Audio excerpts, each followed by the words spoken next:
All right, well, the left is pouncing on President Trump's Truth Social post where he posted a Chipocalypse now meme. You can see it there on your screen.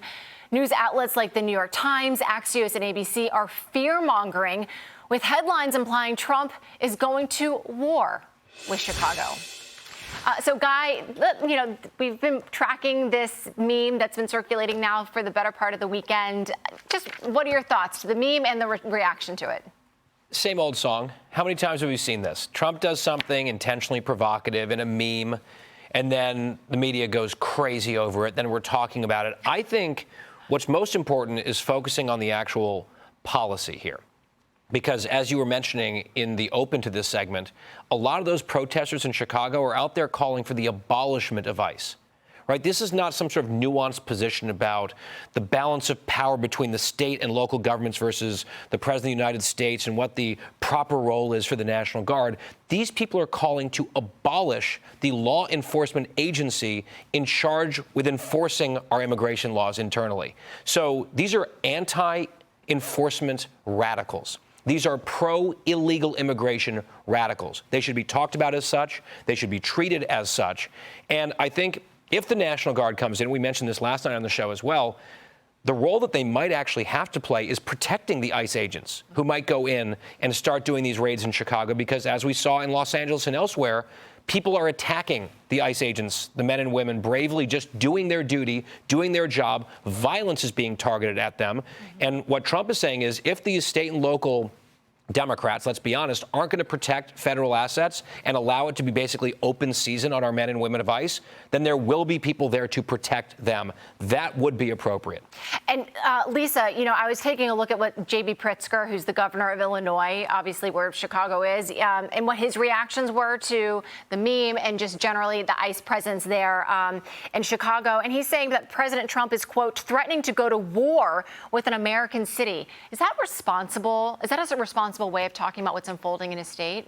Well, the Chipocalypse meme probably didn't help, but President Trump is good at forcing the issue. And would anyone be talking about violent crime in cities across America if not for President Trump? And it is Democrat policies that have turned cities like Chicago into war zones. I mean, you look at 13 consecutive years, Chicago has the highest total number of murders than any other United States city.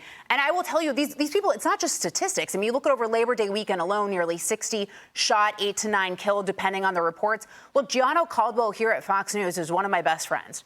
I attended his little brother Christian's funeral.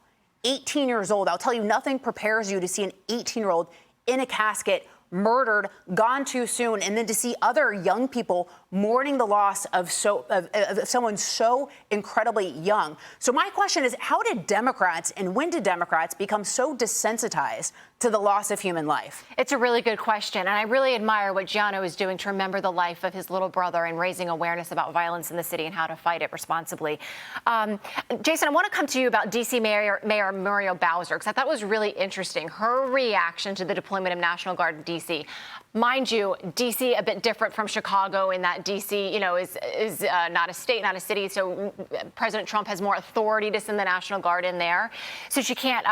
She doesn't have the same ability to resist what's happening there. But she did appear to agree, and she signed an order just last week saying that she's going to continue to cooperate. And it was such an incredible act that it caught the attention of the Washington Post. There was an op-ed that kind of said, smart move on her point, because when you resist President Trump in some of these policies, it doesn't really go in the resistor's favor.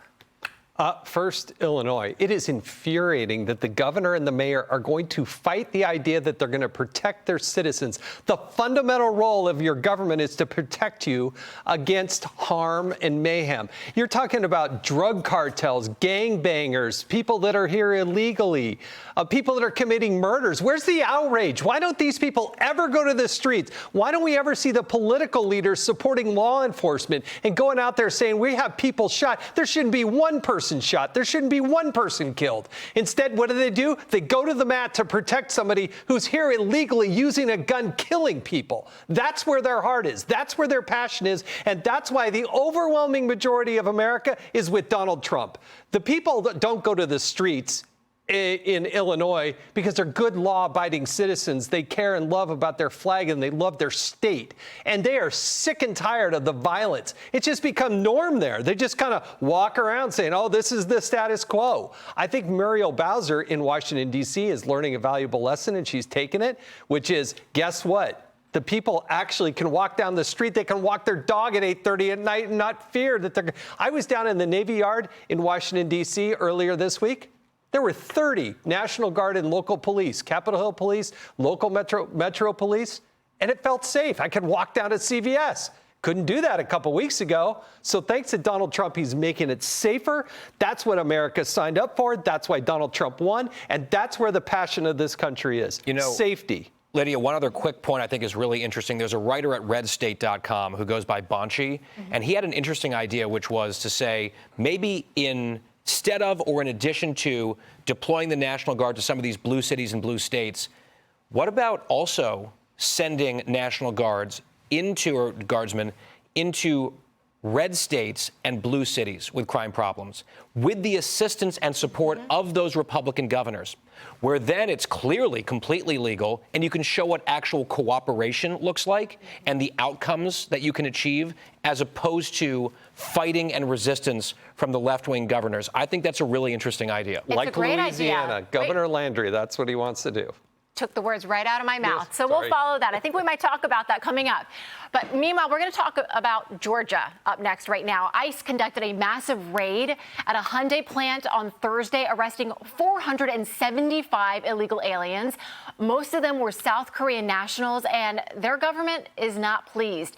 South Korea is quickly getting all of their citizens out of an ICE detention center and reportedly sending a charter plane to speed up the process.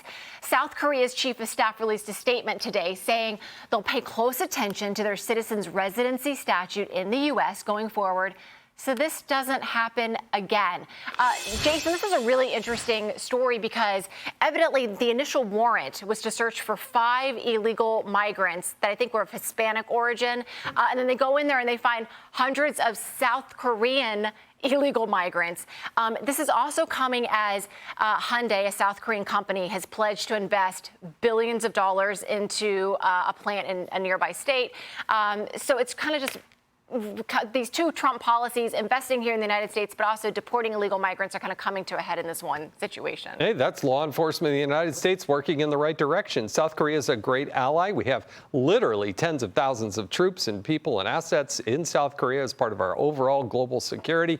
I'm glad to see the South Korean government step up and take responsibility so that we don't have to bear the cost of flying these people back, doing the deportation. I think this is a case that says, whoa, look at the overwhelming numbers. But guess what, folks? There are millions of people that are here illegally, and they didn't all come from South Korea. They came from around the world, and they need to keep this up at that pace. But Lisa, do you think it's any type of coincidence that they go into the Hyundai plant? And I should say, Hyundai says they weren't directly their employees, that they were working for subcontractors. But nonetheless, they were at a Hyundai battery manufacturing plant working on some construction-related jobs. And they find hundreds of illegal migrants from South Korea. Is that a coincidence?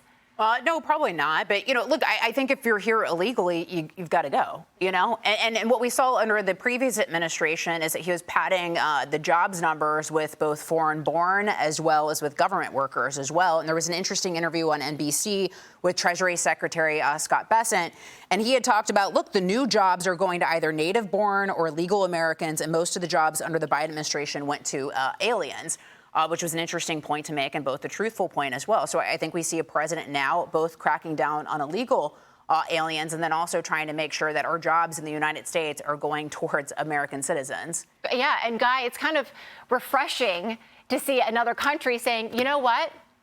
Kind of bad on us. Bad. Yeah, we'll do better. And you know what? We're going to help you bring them back home. All right, let's streamline this. Let's do it as quickly as possible. We will send a plane at our expense to go collect our citizens who are in your country illegally. And in the future, we'll do better to make sure that we're sending people legal. If they want to come here and work legally, as you said, Jason, this is an ally of ours. Great. Bring in the South Koreans. But it has to be done legally. If that was not the case here, as appears to be the case, then the South Korean government's saying, OK, we're going to expedite their removal, and we will be more fastidious about this in the future.